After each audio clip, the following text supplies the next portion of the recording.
Welcome to our Digital Innovation and Education Hub Digital Champions video on e-safety. This was a live webinar recording, and this is intended to be used as reference purposes for those who attended the session or just want to catch up and find out a bit more if you didn't. Enjoy. Who's on? Okay, so today we're going to be looking at e-safety. I've got down half an hour, but like I said at the beginning, this might be a lot quicker.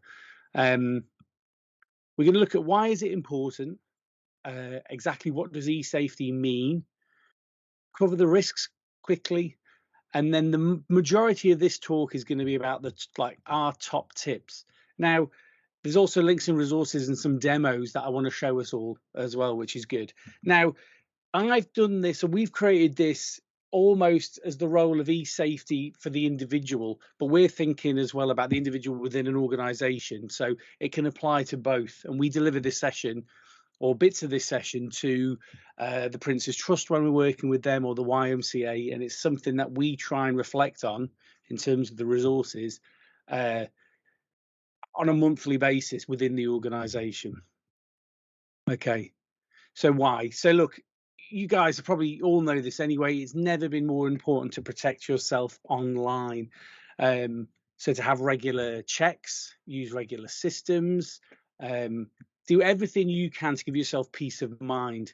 And that's within any platform you're on or anything you're using with digital, is to have these things just in the back of your mind, just a greater knowledge.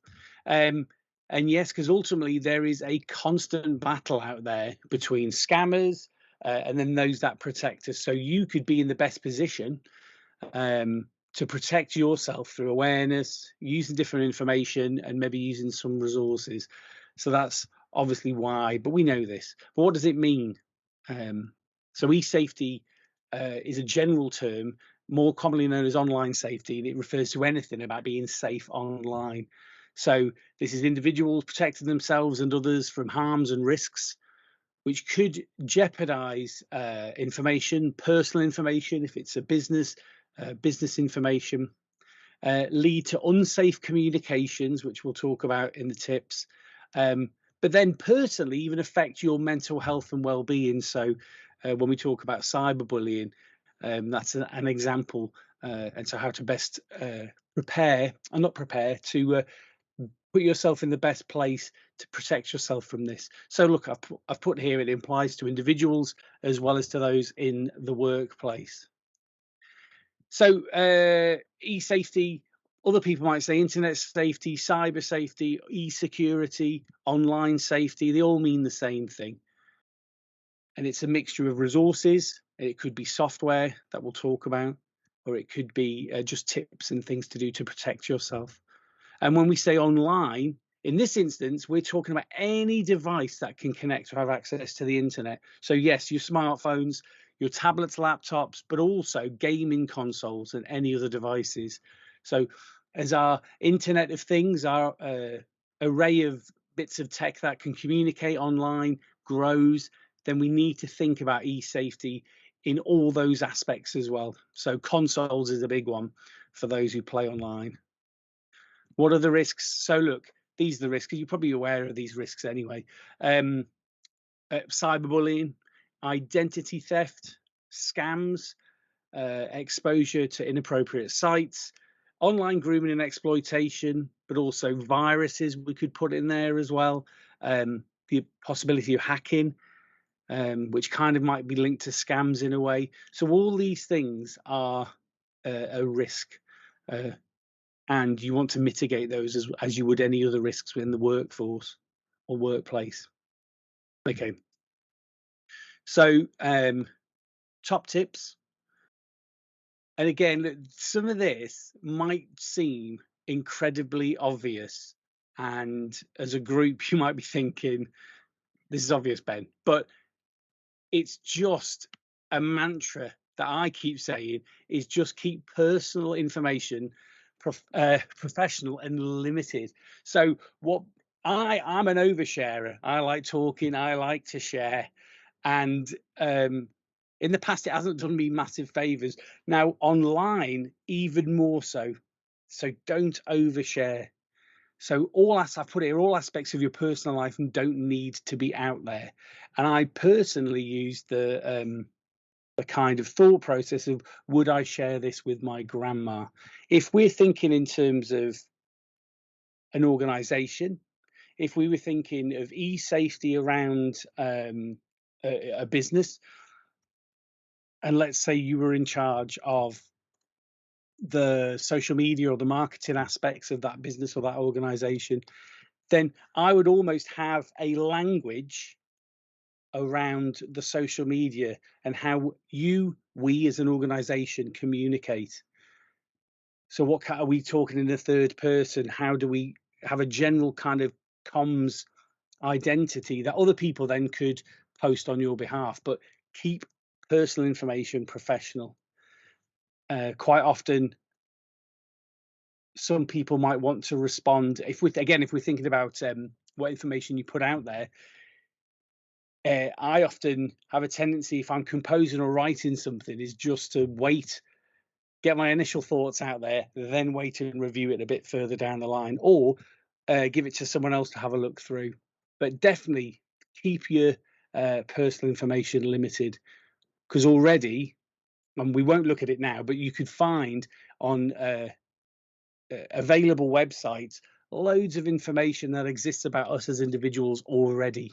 So county court judgments, issues with credit, where we've voted, registered to vote. All these things exist already. So you want to keep your personal information limited. So number 2, keep your privacy settings on. Now, Facebook are famously known for being very shady. There's probably a better term to use with their security and their privacy settings. And up until recently in 2018, when there was an issue around people's data around the Cambridge Analytica scandal, Facebook had to be more transparent with your information and what it's gathering on you. So they've now made it clearer in their eyes to be able to go through and make sure you have your settings sorted in somewhere like Facebook, but that applies across the board. So I've put here, most social networking sites and browsers have good privacy settings and features, but you might have to dig in there to just find out where they exist to make sure you turn them on. And by this, I mean, it's giving you more power so that sites aren't then tracking what you are looking at, where you're going. And when we talk about, if you go onto a site and it says, would you like them to access your cookies? Basically, it's giving them permission to track what you're looking at online and what you're typing in. And depending on what sites you're looking at, it could be that in the terms and conditions, you give them permission to then look for the next 3 sites, okay, or 4 sites, let's say.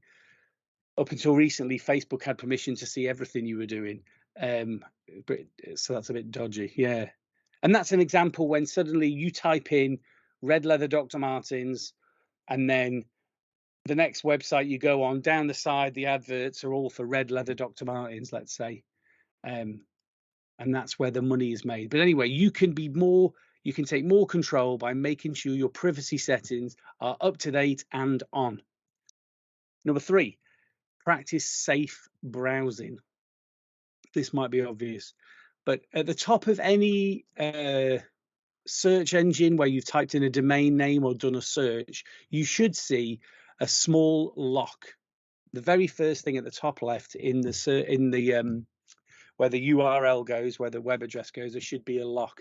Now that shows that it's a secure site, okay?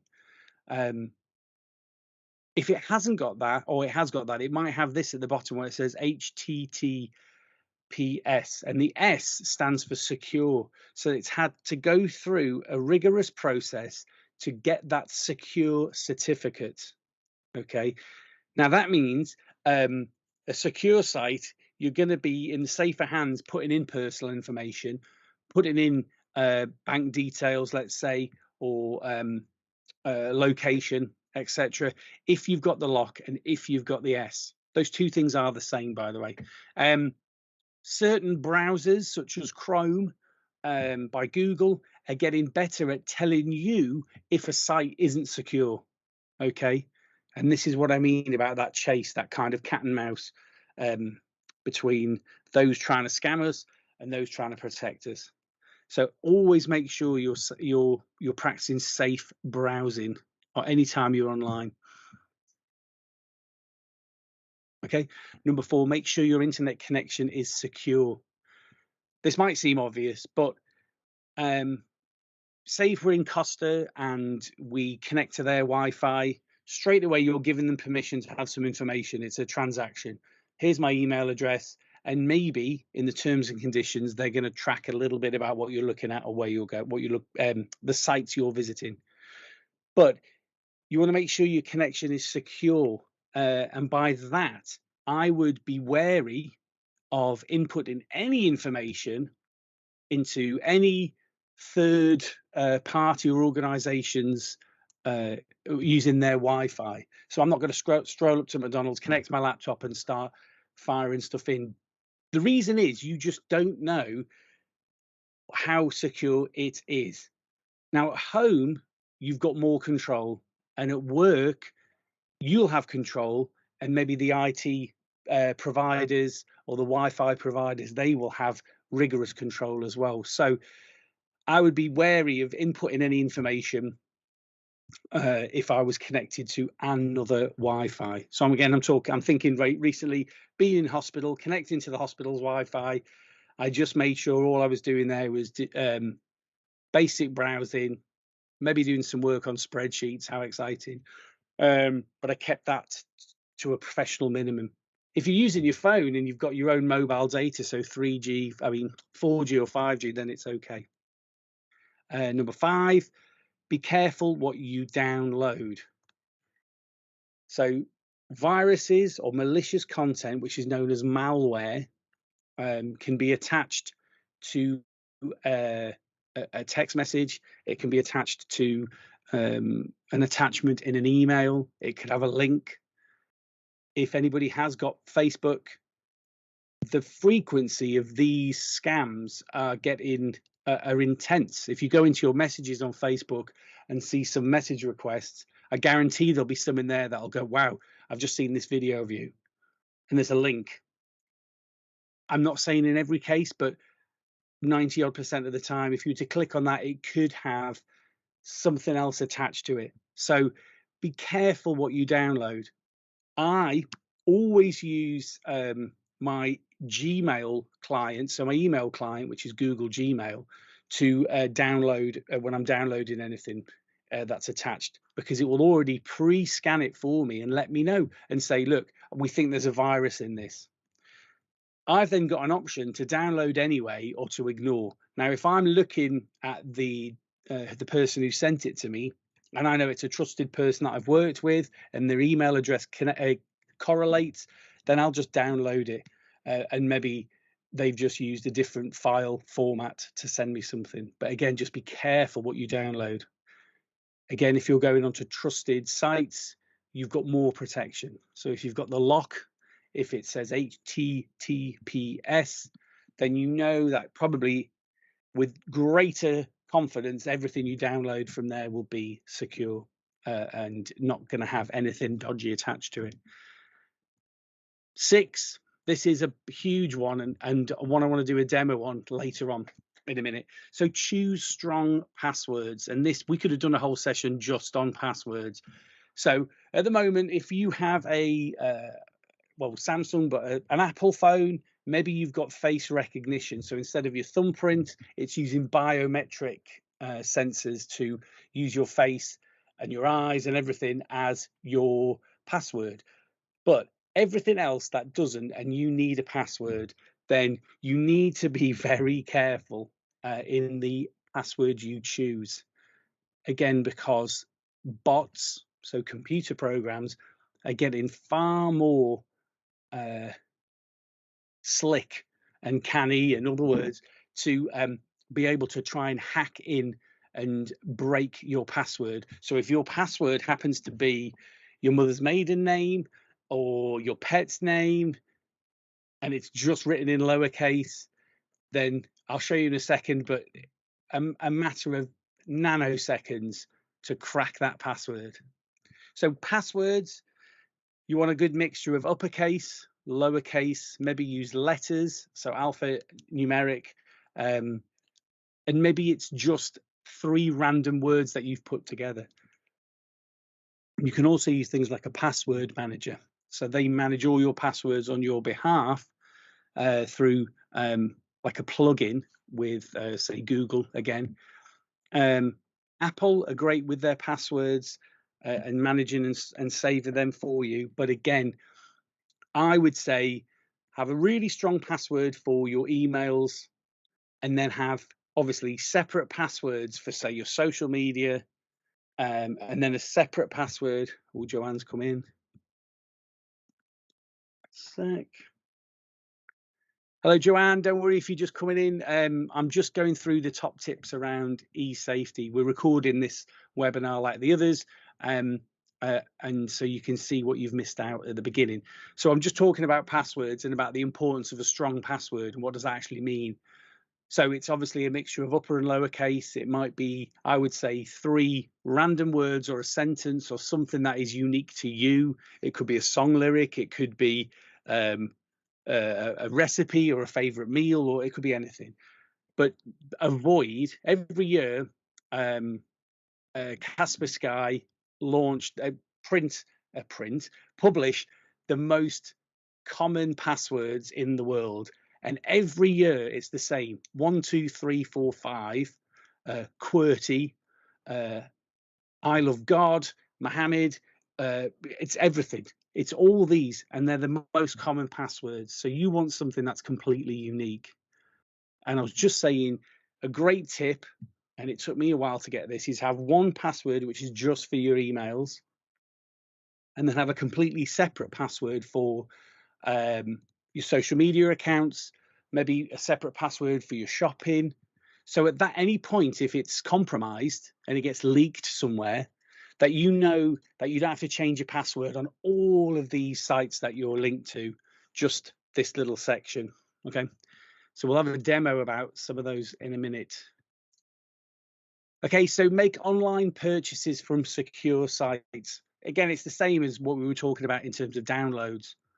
Always look for the padlock in the top corner. I wanted to give you a laser pointer so you could see, but padlock in the top corner, or where it says HTTPS, if you can see my cursor there, the S at the end means it's secure. So only ever purchase anything through those sites. And again, if you're using Google and Google Chrome, and I think, you know, Bing are the same, it will tell you, hang on, can you trust this site?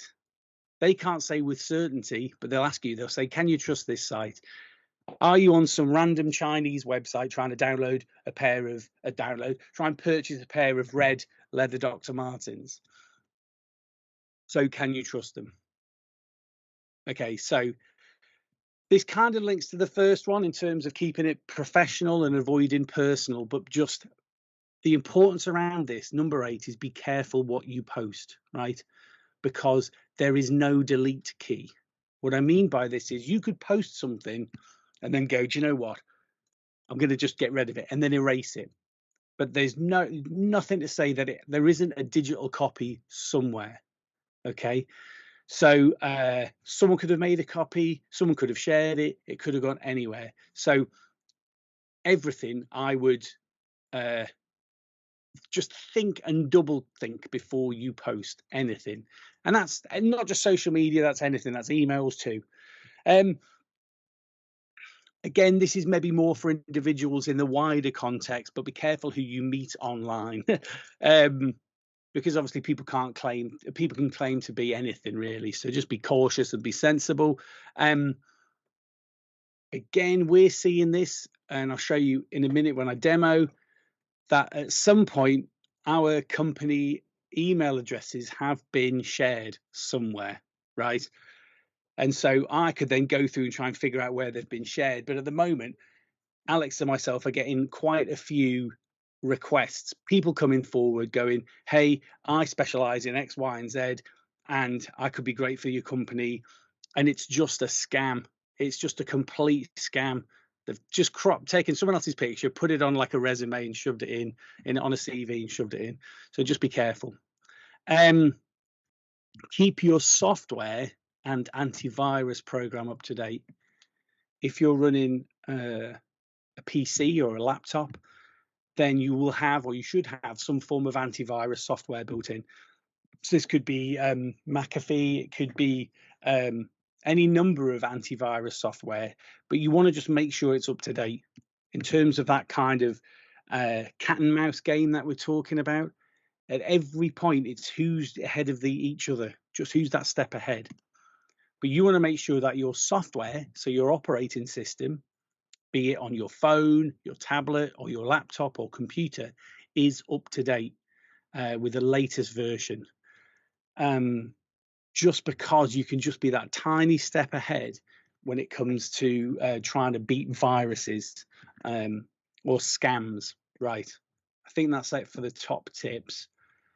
If anyone's got any questions, but I'm going to show you now two sites. Okay. Have I been pawned? And how secure is my password? Okay. And these are just, if I'm doing this with a group of young adults, then it's a bit of fun, but it's the implications around at least the first one are quite serious. So I'll send these to you guys later. So hopefully, can you see this now that I've just opened up another page on the screen share? Yeah. Okay. So have I been pawned? This means you can type in your email and it will show if there has been a data breach of your email address. And this is updated continuously. So you can see at the moment, there has been, as of today, 607 pawned websites, over 11, is that 11 billion? Or is that a million?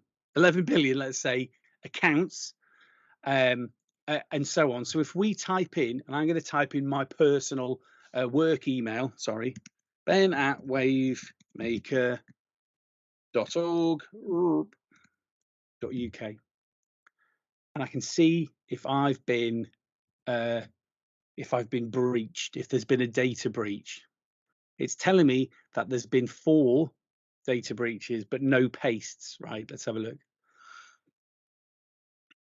So it's telling me now when I go down that the sites here, Apollo, Dubsmash, Lumin, which is a PDF reader, and MyFitnessPal, have all been hacked, okay, at some point. It tells me when, in July 2018. So this is quite old. Lumin PDF in April 2019. But it will go on to say how much of it has been hacked.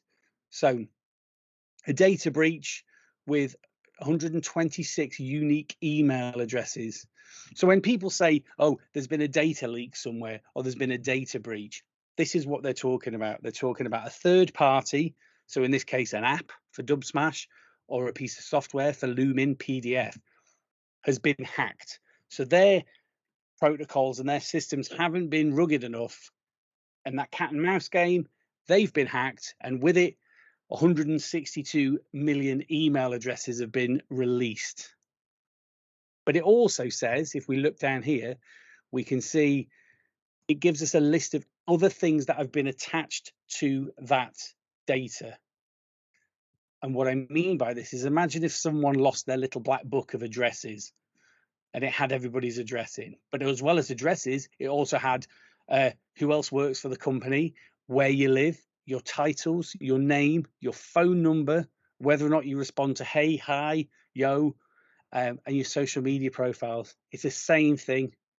So if that little black book goes missing, this is 126 million bits of contact in a black book. But if we move further down and have a look at, say, okay, here we go. In the Lumin PDF, what was compromised in this one was passwords.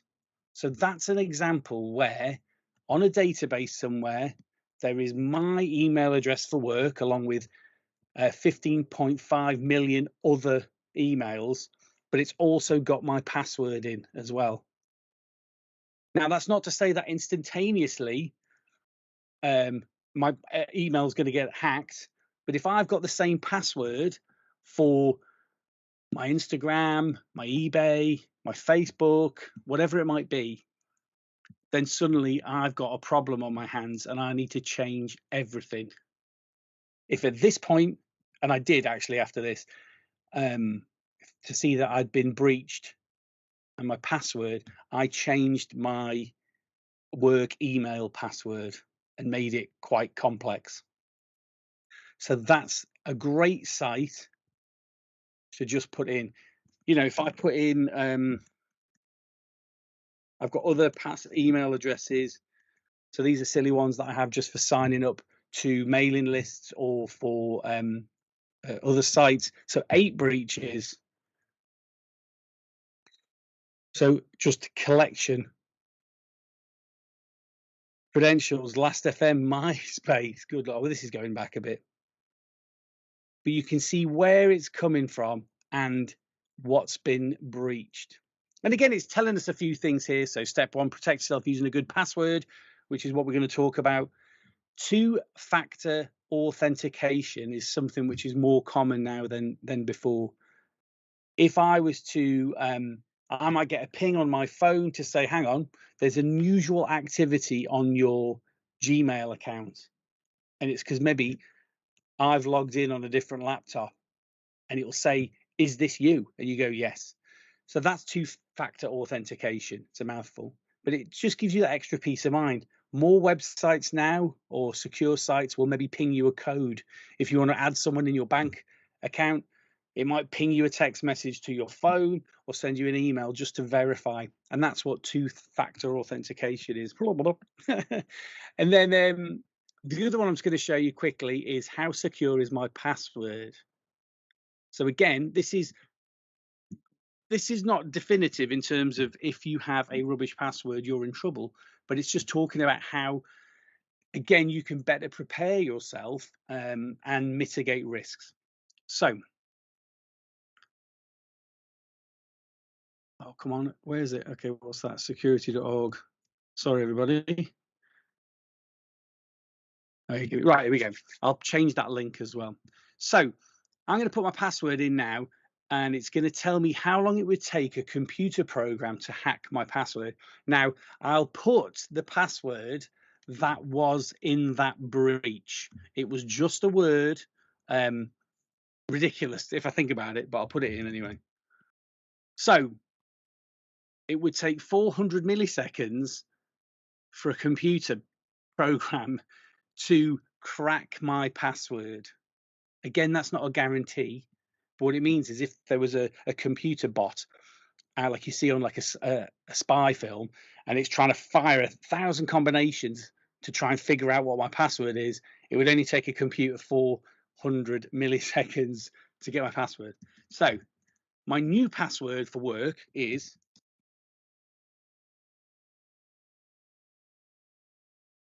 okay, there we go. So it's just a sentence, a silly sentence, but it would take 37 billion years. Now, that doesn't mean that I'm not now lying more comfortable going, oh, great, nothing's going to happen, because you've still got to make sure. Because again, my website, my email address could be breached with my password attached. So again, I'd have to go in and change it as well. But that's just a sentence with a mixture of upper and lower case, as well as alphanumeric, changing letters for numbers and things like this, and maybe some special characters. Emma's just asked a question. Let's have a look. I use the one suggested by my phone app. Yeah, that's perfect. So what Emma's talking about is within Apple in particular, but I know other phone providers do this. Phone manufacturers do the same. It will suggest a password, and this will just be a mad combination of numbers, letters, special characters. And then what happens is in that password manager within your phone or your laptop, it remembers what that password is, so you don't have to. Passwords are going to be a thing of the past as facial recognition gets more common, and so you won't need your password. But still, here and now, it's what we're dealing with right now, and you need to be better protected. So I use this all the time when working with groups of well, anybody really, to go, look, We'll fire in some passwords. We'll just see how secure it is. Be guaranteed, and I'm the same. People will go, "Oh, I've got the same password for everything," and you go, "Well, that's okay, but you're in deep trouble if it gets leaked on one site, and then suddenly you have to then go through and change everything." And it's just that cat and mouse game that's constantly being played. So be careful what you post. Make sure things are secure. If I come back here, careful what you post. Keep it limited. Update your privacy settings. So go through, and this could be within your email provider. It could be within your web browser. So if it's Chrome or Firefox or whatever you might use, Amazon Silk, update your privacy settings. But then also within your social media pages, practice safe browsing. So make sure that the lock is always on any site you're looking at. So the top left-hand corner before the web address means it's secure. If it's got an S in the HTTPS bit, if it hasn't, some sites are getting better at telling you. So Google is saying, hang on, you've got that. Make sure your connection's secure. Again, don't put any information in terms of your bank details, location, anything super specific to you until you say at work or at home, and you know that connection. I'm kind of gesturing as if it's a physical connection between you and your router. In any other business or building, you don't know if anything could be intercepted in that point. So when they talk about end-to-end encryption, it's kind of the same thing. So you make sure it's most secure. Careful what you download. Don't click on anything that looks, if you've got a gut feeling that goes, hang on, Sean never sends me stuff like this. He's just said, oh, I've seen you in this video. Then just don't download it, okay? The scammers are getting better to try and convince you, and we've seen loads with DHL, Amazon during lockdown of people going clicking on things and then paying for stuff when it was a scam. Just be careful. Passwords we've covered. Strong password. Make sure you have one for your email. And then I would, again, have one password for my social media, password for, say, online shopping. Okay, great. We've got Emma again. I had an alert on my phone to say one of the passwords in storage has been involved in a data breach. Yeah, I could, same with me, Emma. I could bring up my phone now and show you. Have you got an iPhone? Yeah. So on in iPhones, in settings, if you scroll down to passwords, there'll be a little sign at the top that'll say some of your passwords have been involved in a breach, and it's basically the version of that. It's telling you within your phone, has it been leaked somewhere, and then it will advise you to change them. So yeah, it was quite a few of my passwords, probably because they were the same. No worries, I'm the same. If I'm being honest with you. I had one that sent responses to a chat. Oh, okay, in a Facebook message. Yeah. This is something we need to get better at. So it's probably a case of just going, right, I'm going to go through this and just systematically make sure I've changed them. I mean, you're making me think now. So I'm thinking I need to maybe go on mine and have a look. I was going to say, it was like when you say about the scams and the videos, is this you? We had one where it was like a Facebook message, it just started, "Hi, how are you?" So we replied, "Fine, thank you. How are you?" Because it's somebody that we normally speak to. And then it mentioned something about being a missionary in another country. And it seemed quite odd from this person. And I then sent I think you've been hacked, I think you Yeah. should. And they were like, and then replied, obviously, no, it's me. And it sort of kept sending, Yeah. it is me. And it, because we knew that person and we sort of knew how they usually type and words they use and words they often might spell incorrectly or shorten them, we obviously knew that it wasn't them. But it was some good going with the Yeah. responses, sort of responding exactly to the things that we were saying. So if you think, oh, Sophie's joined. Better late than never. Hello, Sophie. We're just wrapping up, really. We're just doing questions. But if you think there, Emma, how when we were looking there about those data breaches, and we scroll down, and it says, okay, this is email passwords.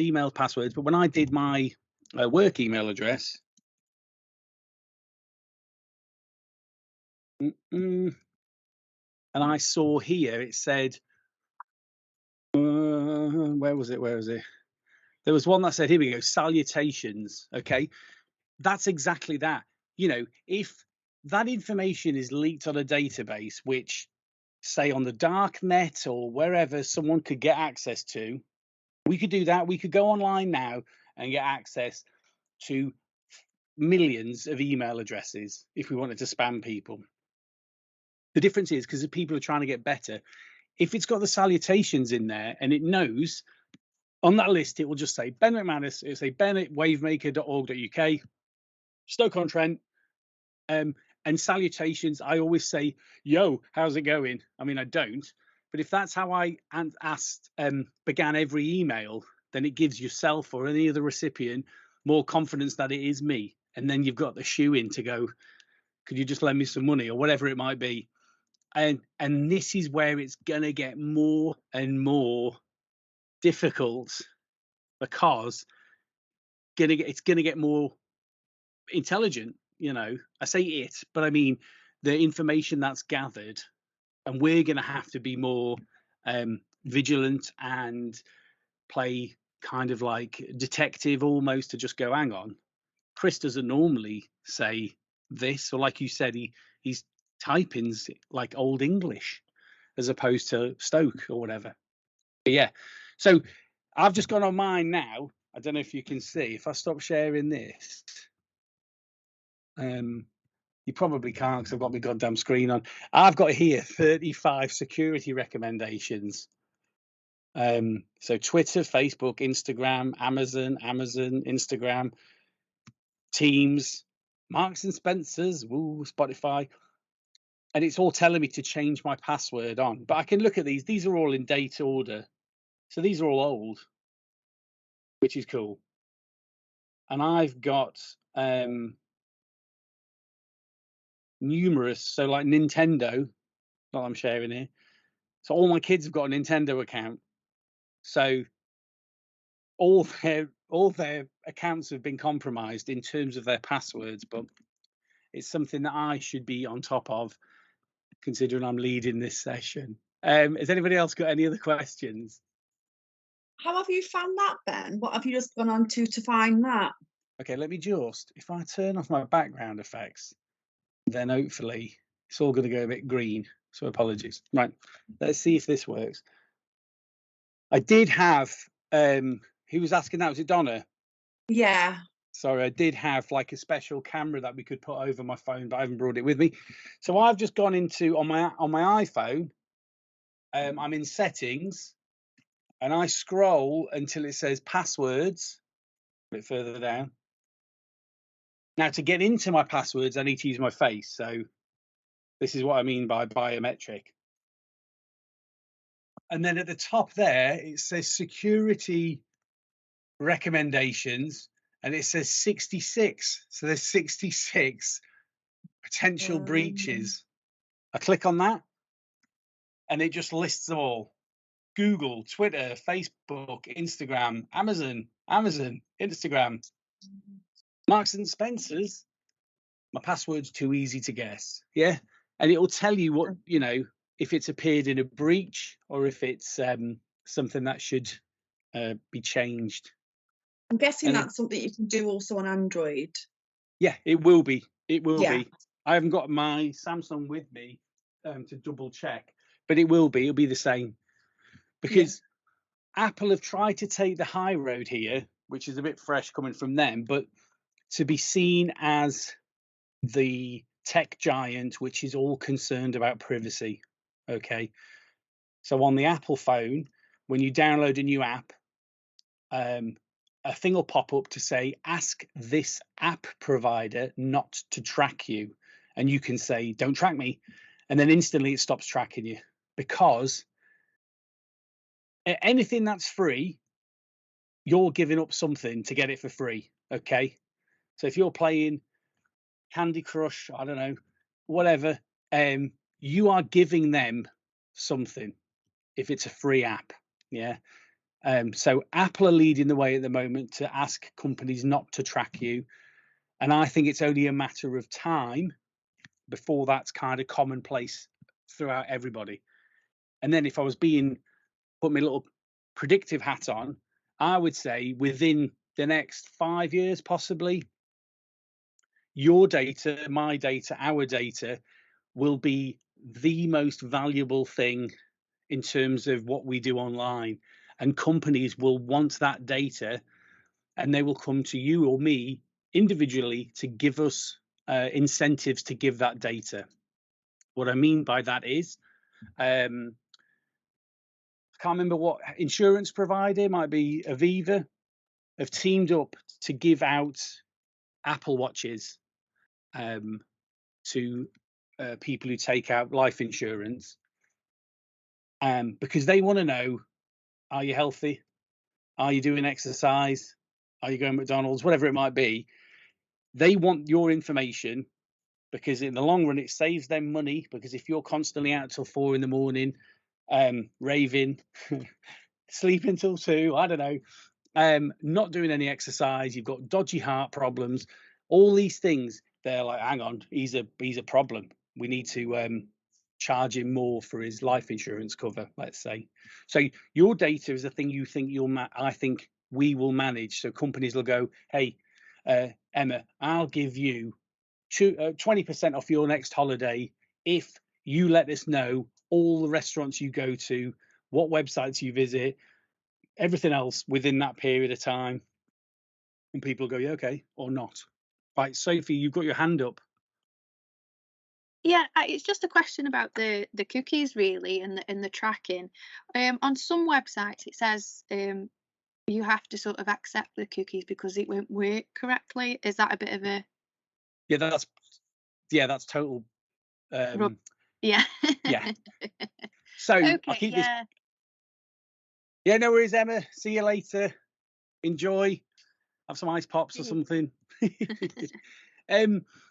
So cookies, dead quickly on cookies. When we left the EU, the whole thing around GDPR, which was the big thing around data and information and personal information, became a whole issue. Yeah. Now, as part of being within Europe, and I'm not getting political, but there was a kind of consensus Europe-wide that information about sites you visited could be accessed by anybody. Yeah. So in Europe, any sites you go on, all that information is automatically shared. Yeah. So you could view it as a good thing that we had our own. We stepped out of that, and we then had to give permission to every site to give them permission to track us. So if you think that cookies seems like a lovely word, do we allow access to all our cookies? Isn't this great? But we're basically saying, yes, you can track me for whatever period I'm on your site, and also potentially sites afterwards. So for a site to tell you that it's not going to work as well because the cookie, you're not given access to all the cookies, is rubbish. It just means they won't make as much money. Okay. Because it's all about the data around you online, your spending habits, what you look at, so they can be targeted for advertising. Yeah. Okie dokie. Thank you for that. No worries. So, you know,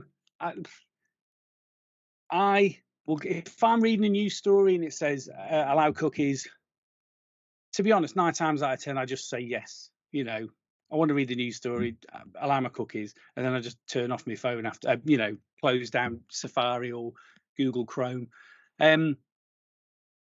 Because people are tracking us anyway, what we're looking at and what we see and do online. I don't mean that in something to be fearful of. I think we're just at a point where we're trying to readdress that balance, and that's what Apple are doing, and then other organizations will do the same. So I've chatted quite a bit. Is there any other questions? E-safety is so big. It's such a big thing. But just those tips. stay safe, don't post everything, make sure you're secure, make sure your software and your antivirus software is up to date, strong password, don't download things that you think even a fraction you think it might be dodgy. Just don't download it. Don't use third-party browsing, or if you do, just be careful what you put in there. That's what I mean, going to Marks and Spencer's, let's say, joining their Wi-Fi in the cafe. All they're thinking is, ooh, this is just a great capture. Where have all these people come from? ST2, ST4, wherever. How long are they staying here for? What are they looking at on their phones? There you go. Has anybody got any questions? No. Okay, thank you. Any of the links that were mentioned during the session will be provided in the video link description on YouTube. Thank you.